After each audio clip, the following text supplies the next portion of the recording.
Welcome to the virtual introduction to the microscope in the cell lab.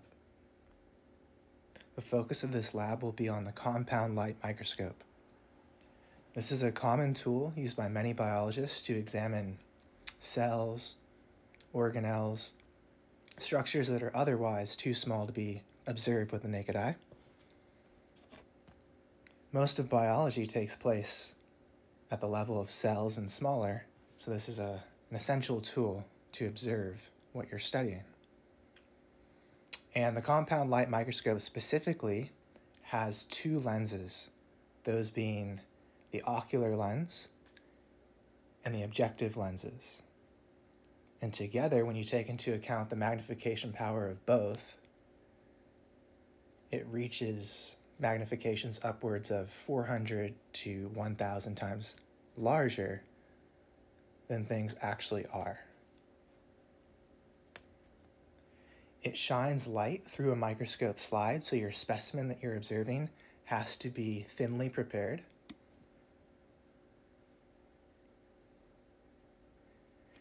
And now we're going to go over the various parts of the compound light microscope. And we're going to start at the top. It looks like a pair of binoculars. This is the ocular lens. It usually has a magnification power of 10x. So it's 10 times, it appears 10 times larger than it actually is. And if you're using a microscope, you can move these left and right. And what you want to do is you want to adjust them so you see a circle. You don't want to see two overlapping circles. The other lens down here, the objective lens, there are three of them. One of them is 4x. That's called the scanning lens. It's the shortest one. It's usually red. The next highest is called the low power lens, usually in yellow. It's medium in length. And then finally, the high power lens, which is here in the back, usually blue, and it's the longest of the three objective lenses. Here we can take a closer look at the three objective lenses.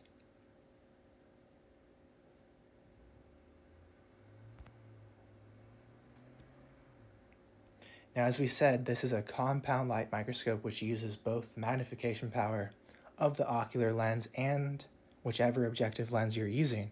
So there is a calculation to figure out your overall total magnification depending on which of the three objective lenses you're currently using. And the way that calculation works is you take the magnification power of your ocular lens, which is always 10x, and you multiply it by the magnification power of whichever of the three objective lenses you're currently using. So I'm going to do a practice problem with you. So take a look here. Here are the three objective lenses. Remember, scanning is 4x, low is 10x, high is 40.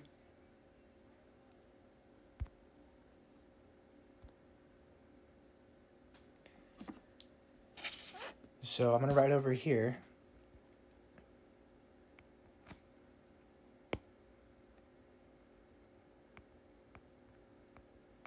(10x) because that is the magnification power of the ocular lens.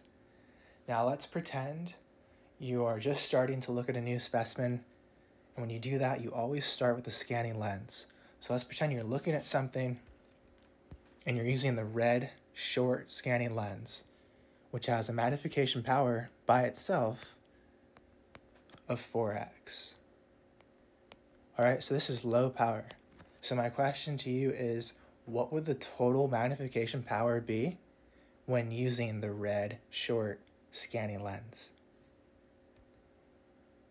The answer would be, you would take the ocular lens, which is 10x, times the magnification power of the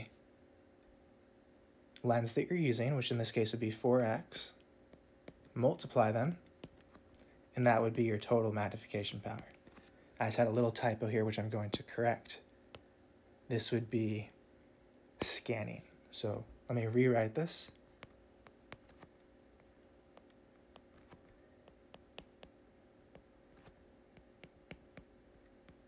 That is the scanning power objective lens. That's the red one. That's the shortest one. So the answer, your total magnification power would be 40x. So you use that same general equation to answer any of these total magnification power questions.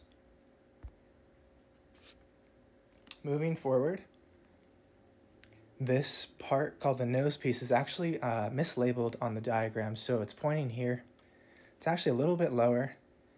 It's this black ring right here, and if you're holding the microscope in person, it has like grooves on it. It's really easy to spin, and this is what you grab onto to rotate between the various objective lenses. Okay, so if you're using a microscope, you don't want to grab the lens by itself. You might scratch it, it's delicate, you might break it off.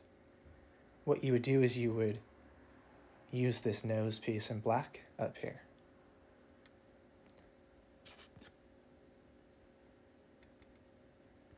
Moving forward, this black platform, this big black square, that is known as the stage. This is where you place your microscope slide with the specimen that you're looking at. And it's movable in various ways. You can move it left, right, towards or away from you, and most importantly, you can move it up and down, which adjusts the overall focus of your image. On top of the stage, you see this metal apparatus right here with a little lever.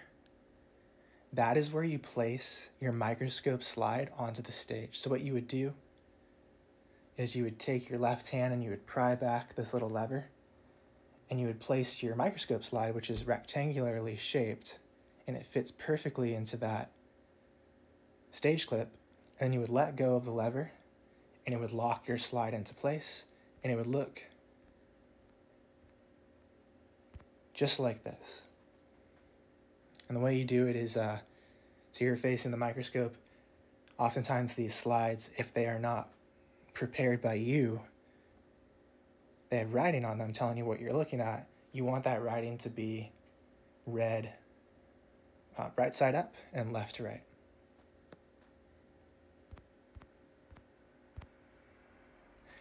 Next is a part called the condenser lens. It's down in this part here. It's in the center. You can't really see it. That is a part of the microscope that basically takes light that's being emitted from a light bulb and concentrates that light into a narrow beam of light, which is then shown upwards, straight up from here, through your microscope slide, through the objective lens, goes through a series of mirrors here, which does the magnifying, and then finally out through the ocular lens so that you see it. There is a part of the condenser lens that you can control, and it's a little lever under the stage, really tiny right here. It's usually a little metal lever. You can move left to right, and that lever is called the iris diaphragm. And what it does is it fine-tunes the amount of light that is coming through the condenser. So it's kind of like an eyelid. Okay, it allows you to fine-tune the amount of light that's shining through your slide. So when you're using a microscope, one of the things you would notice is you're oftentimes switching from scanning power to high power to see something that's very small.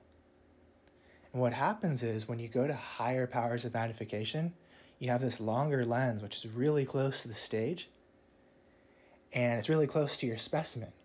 So it kind of blocks out a lot of the light. So one of the things you commonly do is you go to a higher power, is you open up that iris diaphragm to allow more light in to make your image more clear so you have more resolution. So it's kind of up to the user. It allows you to have a clear, bright, focused image. Then obviously this microscope uses, like I said, a light bulb. So that light source, you can't see it, but it's in the base of the microscope. This one here is called the body tube. It's basically the region in between your ocular lens and the objective lenses. So this area right there. All right, the next two parts have to do with focusing on your specimen. So you'll notice here a large knob on the side, and there's two parts to it. There's a large inner knob, and if you were to try to twirl this in person, you would notice that it moves rather slowly, okay? But what it does is it moves your stage up and down in pretty large increments, okay? So pretty vigorously up and down. So that large knob is called the coarse adjustment knob. If you were holding the microscope in front of you, you would notice that this knob passes through the microscope itself, and you would see the same thing on the other side, okay? Now, when you are first looking at a specimen, regardless of how small it is, regardless of what it is, the rule of thumb is to always start with the coarse adjustment knob. And another rule of thumb, which we'll learn about in a moment, is whenever you look at a specimen for the first time, you should always be looking at it initially with the scanning lens locked into position. And you can only use this large inner coarse focus knob with the scanning lens. The reason for that is, if you were to use and manipulate the coarse knob with, let's say, the low power or the high power lens, you run the risk of raising the stage too high, and you may crush and damage one of these higher power objective lenses. So that's important to note. The coarse adjustment knob, what it does when you turn it left or right, is it either raises or lowers the stage, like I said, in pretty large increments. And this allows you to gain an initial gross focus of your specimen. Okay, it doesn't have to be 100% perfect, but it allows you to find your specimen, and you can get it as clear as you want. But if you want it perfectly clear, then you're going to go to this outer knob, which, if you were turning this in person, this outer knob spins more freely, but it moves the stage up and down ever so slightly. So slightly that it's almost imperceptible as you're spinning it, the movement of the stage. And that's called the fine adjustment knob. And as the name implies, it fine-tunes your focus. It gives you a really crisp, nice resolution on your image. And the fine adjustment knob, since it moves the stage in such small increments, you can use this knob with either of the three objective lenses.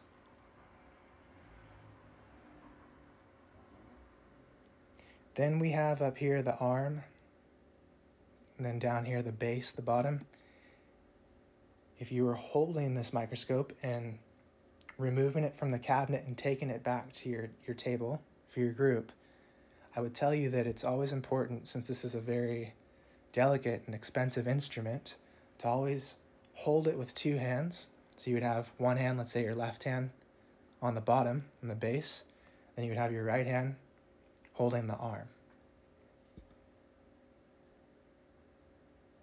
So that's it for the major parts of a compound light microscope.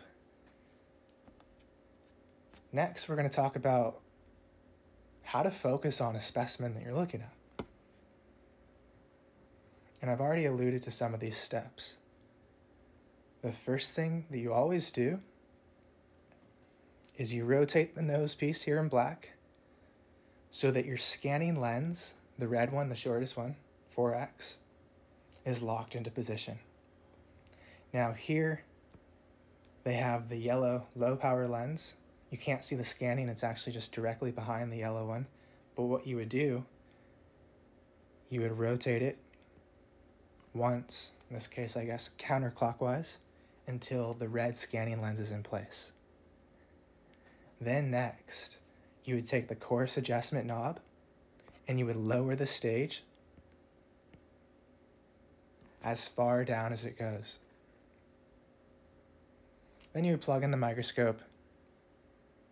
I usually like to turn the master brightness control, which is near the on and off switch, turn it as bright as it goes. Then completely shut your iris diaphragm so it's pitch black, and then slide open the iris diaphragm to allow as much light as you want to pass through your slide. It allows you to fine-tune the amount of light. Then you're going to mount or place your microscope slide, as we discussed before, onto the stage. Now, one thing to remember is you, the person looking through the ocular lens, are only going to see what is directly above the illuminated beam of light. It's like a little circle of light right there.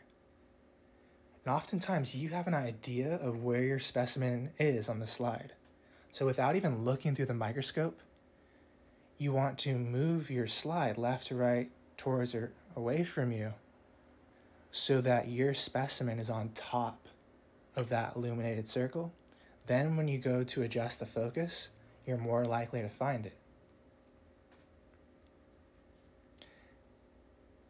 Next, we would raise the stage, okay, as far up as you can go. Now, when you have the scanning lens on, that's okay, because the scanning lens is very short, and even when the stage is at its highest point, you don't run the risk of bashing into that objective lens.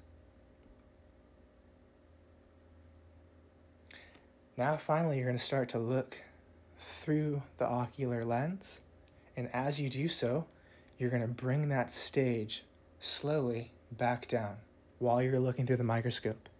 And at some point, your specimen should come into view. Now, if this is a small specimen, like if you're looking at a cell, for instance, scanning power is not going to give you the greatest image. You're going to have to go to low power or high power. So first you would find it, right, by lowering that coarse adjustment knob. Then you could perfect your image by adjusting the fine adjustment knob. Then once you're satisfied, you would go to the nose piece and switch over to one of the higher objective lenses. And what's cool about these microscopes is if you find your specimen and you focus it on scanning power, then once you switch over to low or high, your specimen should still be centered and should still relatively be in focus. You might have to make a few minor adjustments again with your fine adjustment knob. Now, one part I'm realizing I didn't mention in the last section is kind of blends in here, but it's these two black knobs. And those are called the stage controls. And what those do is they either move your slide left to right or towards and away from you. So those allow you to center your specimen. And then I want to give you one more tip here if you ever use a microscope in the future. So when you go from scanning power to low or high, especially when you're first learning how to use a microscope, it's extremely common to completely lose whatever you saw on scanning and not be able to find it on high or low. And if you're lost, once you switch over, you can't find it, my advice is don't scan around, don't look around on high or low and spend a lot of time doing so, because you're so zoomed in. It's going to take you forever, and you run the risk of damaging that lens. The easiest thing to do is to start over. Lower your stage back down, switch back to the scanning lens, and repeat steps 1 through 6, and that's the best bet. Our next topic here is something called the field of view, FOV for short, and how a biologist can use this field of view measurement to estimate the size or the width of a single cell being observed. So the field of view is something that's easier to understand if you're actually looking through a microscope, but when you look through a microscope, you see a circle, an illuminated circle, right? Oftentimes with your specimen somewhere in that circle. So that circle that you're looking at, as you're peering through the microscope, that is called the field of view. And that magnified circle has a diameter. Okay? And it's the diameter of that circle that we care about in this section. So if we were in person in lab, one of the things you would do is you would try to figure out the diameter of this circle using a ruler. Specifically, you would figure out the diameter of this circle when you're looking under scanning power. Okay, and everyone would do that. They would put the ruler on the microscope and they would count. You would see your ruler and you would count how many millimeters wide the field of view is under scanning power. And since we all use the same microscopes, we would get this answer. And we would say, well, when you're looking through the microscope under scanning power, the diameter of the field of view is 5 millimeters wide. But most of the specimens that you're going to be looking at that are biologically relevant require the high power lens.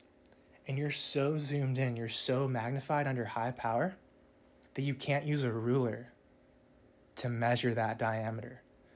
So we have to do a quick calculation using the field of view diameter for scanning power to try to figure out what it would be under high power. Now I give you the answer here, but I want to show you how we get that answer. The important thing to remember is, it's kind of intuitive if you really think about it. As you switch, let's say, from scanning power, 4x, to high power, 40x, you're zooming in. You're going from 4x to 40x. So of course, if you're zooming in, whatever you're looking at is going to be a smaller diameter because you're more zoomed in, right? It's really small. So just remember that as you increase in magnification, for instance, as you go from scanning to high, the diameter of your field of view goes down. So these two things, these two factors, are inversely related to one another. As one goes up by a certain factor, the other goes down by the same factor. Now at this point you might be wondering, who cares about the diameter of the field of view? Well, we're going to use that diameter to estimate the size of our specimen. In this case, the cheek cell of a human, which is an animal, or the cell of an onion's epidermis. So we need that value. So we're going to do a few things together on the side, as you can see here. First, we're going to take a look and understand the basics of the metric system, since that is the system of measurements that is universally used by scientists across the world. It's easy to use because everything's in multiples of 10. So even if you're not great at math, all you have to know is which way to move the decimal and how many spaces do I need to move it. So it's all mental math in a sense. And then after taking a look at that, we will do 2 metric system practice problems. And then finally, we will do this calculation here.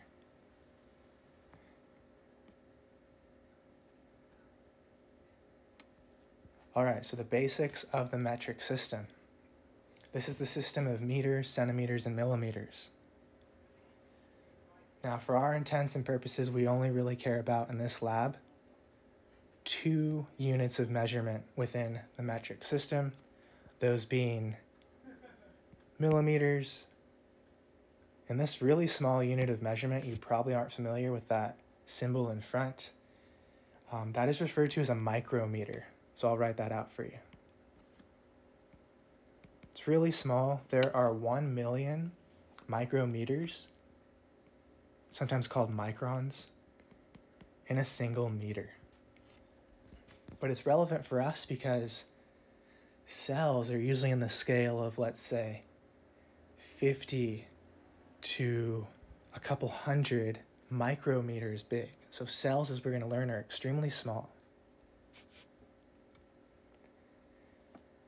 So what we're leading to here is we want to be able to convert between millimeters and micrometers.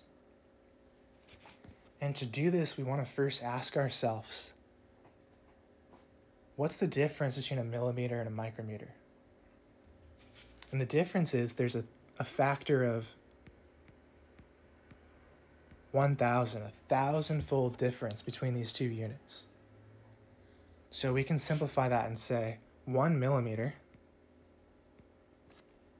is equal to 1,000 micrometers.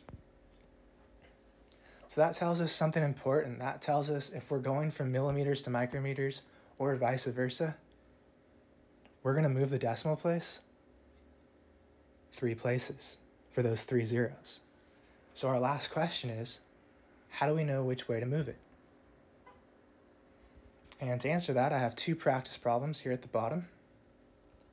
Our first practice problem is, let's convert 4 millimeters into micrometers. So how many micrometers is 4 millimeters? So in that case, we're going to go from millimeters to micrometers. And there are more micrometers than millimeters, right? It's a smaller unit of measurement. So you expect this number, this new number that we're looking to get here, to be a bigger number, okay? Or you can think of it this way. You can write out this conversion here. 1,000 millimeters equals 1 million micrometers. So you can write it out this way, either way. Okay? And what you're going to see is, we're going from millimeters to micrometers. So we're going from left to right. Sorry, that's supposed to be an arrow. Got kind of messy. So you're going to move your decimal place from left to right. How many places? 3. So let's do just that. So we have 4. I'm going to write it on the side. Call it 4.0. 1, 2, 3. Your answer would be 4,000 micrometers. Let's do another practice problem in the reverse direction. So how many millimeters is 500 micrometers? So in this case, we're going from micrometers to millimeters, a bigger unit of measurement. So you'd expect the number to be smaller. And as you can see here from our conversion table, we're moving to the left. So that means you're going to move your decimal place also to the left. How many spaces? 3. So let's do that.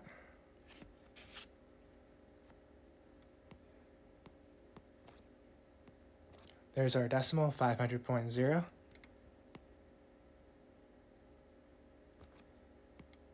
The final answer would be 0.5. All right, so those are the basics of the metric system. And I did that so that you're comfortable going through this field of view practice problem. So in this problem, I'll say it one more time. We are looking to use this value here, the diameter of the field of view, while using the scanning lens, which is, if you used a ruler and measured it directly yourself, 5 millimeters wide. And we want to use this value, 5 millimeters, to figure out what the diameter would be when using the high power lens. And all we have to do, I'm not even going to use an equation, just remember this relationship shown here. That magnification power and the field of view diameter are inversely related. So in this example, the magnification power is going to be switched from 4x, scanning, to high, which is 40x. So we are increasing the magnification power by a factor of 10. It's getting 10 times more magnified. That means that our initial field of view is going to decrease by a factor of 10. Right? Because they're inversely related. So you just take 5 and divide it by 10, which would be a half, or 0.5 millimeters. So that is our answer. So when you're looking under the microscope using the high power lens, it's pretty magnified, and what you're looking at, that whole circle, that whole field of view, it's pretty small, right? The diameter of the entire thing is just a half a millimeter.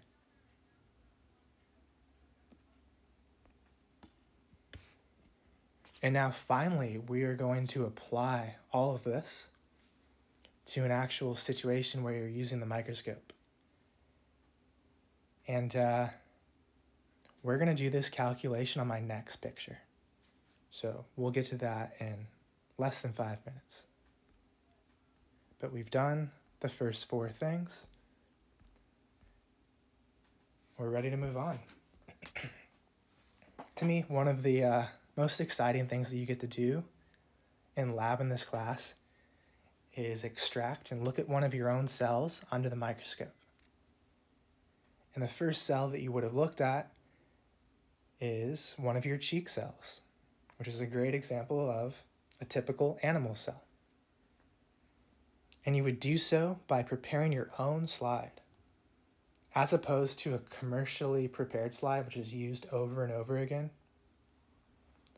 The type of slide that you prepare and then dispose of when you're done, usually of living organisms, that's called a wet mount.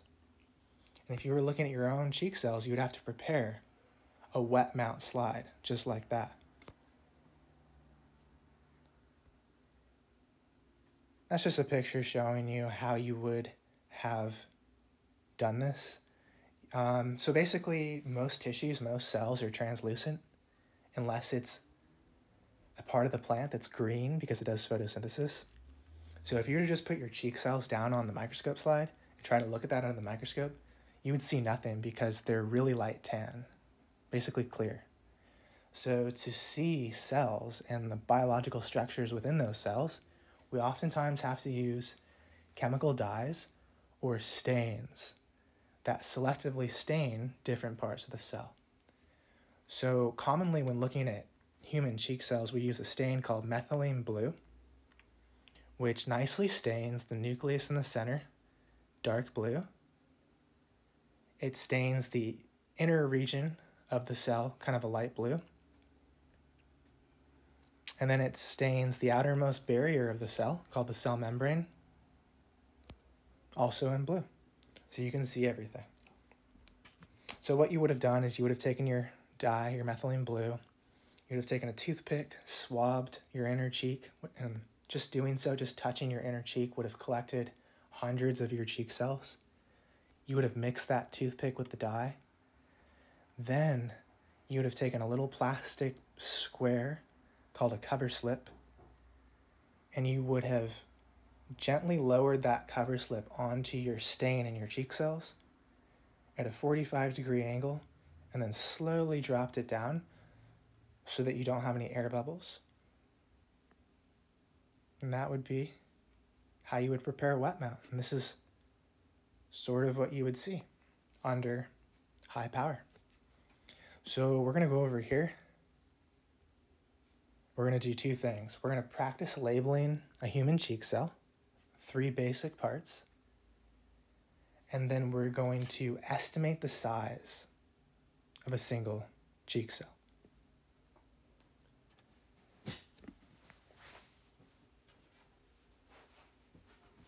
So the first thing we're going to do is we're going to label. And we're just going to pick one of these cells. And notice we're looking under high power, so I wrote down the total magnification. So I took 40x times the ocular lens, which is 10x, so we get a total of 400x. And there are 3 basic parts, really the only 3 parts that you can see. using a compound light microscope. The first, shown here in blue,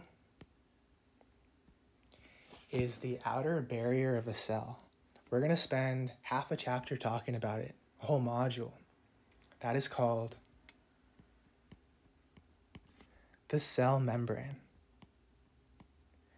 It's a very thin but important structure that regulates the trafficking of certain biological and chemical substances either in or out of the cell. So it allows the cell to regulate what goes in and what goes out, and in doing so, it allows it to regulate its internal environment, and also to take things in, like food, for instance, like glucose for energy.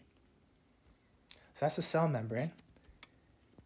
Then the only organelle, which we can see, is this little purple structure, which is usually center or off-center. That is the nucleus. One of the most important organelles, as we're going to learn in chapter 4, that protects and surrounds all of your genetic material. So if you're a human, that includes all 46 of your chromosomes, all of your genes are located in that little purple dot. Then third, it's more of a region than it is a specific structure, and that region is called the cytoplasm. Basically, it is the space inside the cell membrane, but also outside the organelles. Okay, so it's just the open space in the cell. It's not an organelle. And I'll put this as well. Within the cytoplasm is an aqueous, right, water-based solution called the cytosol. So the cytosol is the liquid solution that fills your cell. So the cytosol is located in the cytoplasm. So those are the 3 basic parts of an animal cell. Next, we want to estimate the size of one of these cells. So we're pretending we're looking under the microscope under high power, and this is what we're seeing. So to do this, you need that FOV high diameter, which we calculated in our previous practice problem. The answer to that was 0.5 millimeters. But millimeters are not a great unit of measurement to use in microscopy. So I want you to pause, take a moment, and do a practice problem for yourself. Convert 0.5 millimeters into micrometers. And well, if you did this correctly, you would get 500 micrometers. Okay, so 0.5 millimeters is equal to 500 micrometers. And that is basically the, I don't want to go through one of my cells, so I'll go a little bit higher here, but it's the diameter of your field of view. So we know that that diameter is 500 micrometers. The next thing we have to do is we have to look at one of these cells. Now it's an estimation. You have to ask yourself, if you were to line up these cheek cells side by side across the field of view diameter, how many of those cheek cells do you think would fit across? Now I'm going to do that. I'm going to kind of look at it. And for my best guess, I would say 7 to 8. I'm going to go with 7. So to get the average size or the average width of a single cell, you would take the whole diameter, which is 500, divided by 7, and you're going to have to wait for me to pull up my calculator here. I think it's like 70. Okay, close. 71.4. So we would say the estimated width of a single human cheek cell is 71.4 micrometers. So we did all that work here you know, just to be able to do that, to be able to estimate the size of a cell while looking under the microscope.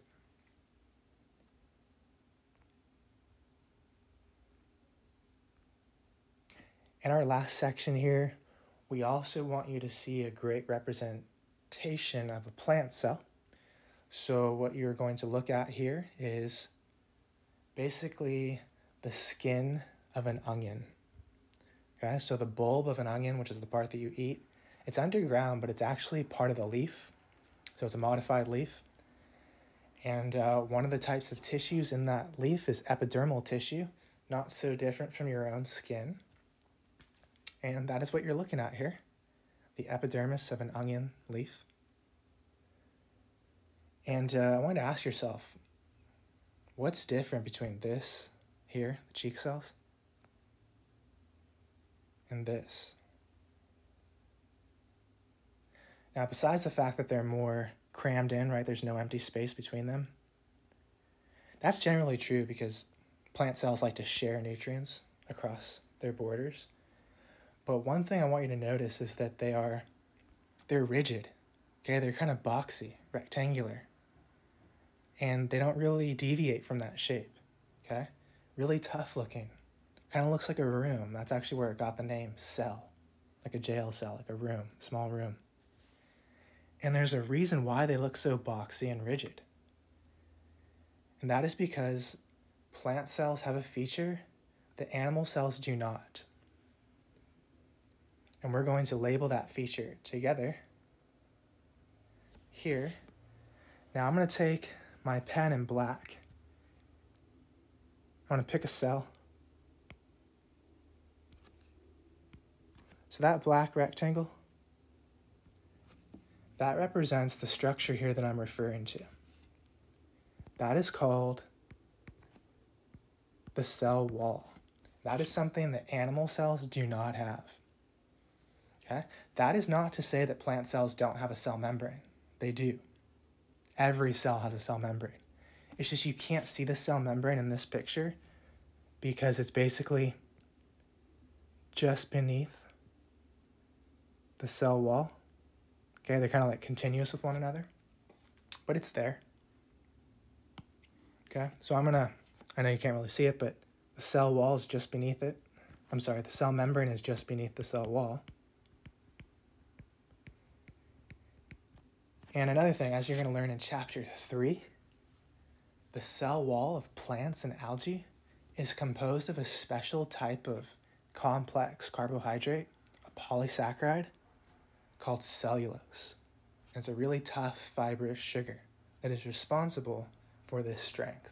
So this allows the plant to stand upright, and it defends the plant as well, because plants are pretty vulnerable to both the environment and to predators, right? They can't move. They just have to stand there and withstand everything that's thrown at them. Cell walls help with that. And then, I guess I didn't pick the greatest cell because the nucleus is kind of wedged against the cell wall here, but you can barely see it, that purple dot. That's the nucleus. Let me pick another one. Obviously, we have many cells here. And then again, the space inside both the cell wall and the cell membrane, but outside your organelles, like the nucleus, is called the cytoplasm.